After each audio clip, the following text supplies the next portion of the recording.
नमस्कार मैत्रिणींनो, श्री स्वामी समर्थ। मी उज्ज्वला वाघ स्वागत करते तुमचं माझ्या रसभरीत खानदेश या यूट्यूब चॅनलवर। तर आज आपण बनवणार आहोत रानभाजी, तांदळाची भाजी।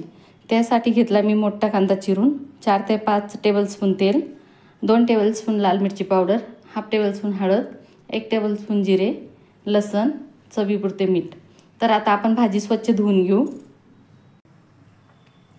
तर हे बघा मैत्रिणींनो, मी 5 मिनिटं मिठाच्या पाण्यात ही भाजी भिजवून ठेवली आणि मग 4 ते 5 पाण्याने छान धुवून घेतली। तर इकडे कढईत घेते मी तेल।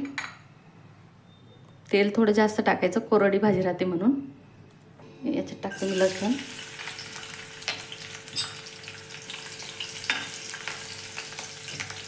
जिरे,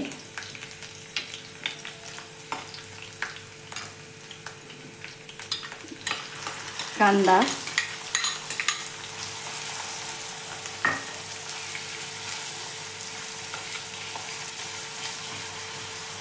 याला थोडा गोल्डन कलर येईपर्यंत आपण तळू देऊ, तेल सुटेपर्यंत। तर इकडे आपल्या कांद्यांना छान कलर आलाय। आता याच्यात घालून घेते लाल तिखट, थोडी हळद,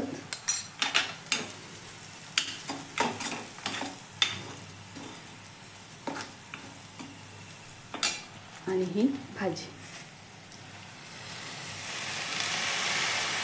याच्या काड्या थोड्या कवळ्या असतात म्हणून त्या पुढच्या काड्या राहू द्यायच्या।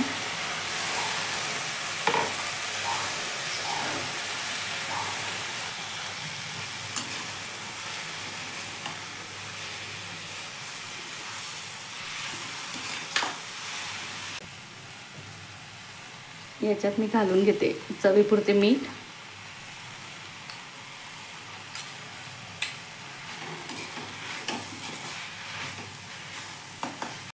तर आता याच्यात पाणी न घालता आपण ते 5-7 मिनिटं झाकून ठेवू हिला। हे बघा आपली भाजी छान तयार आहे। 5-6 मिनिटातच छान बनते ती आणि गरमागरम पोळी किंवा भाकरीसोबत आपण सर्व करू शकतो। तर अशाच नवनवीन व कमी वेळेत झटपट बनणाऱ्या रेसिपींसाठी माझ्या चॅनलला लाईक, शेअर, सबस्क्राईब नक्की करा। धन्यवाद मैत्रिणींनो।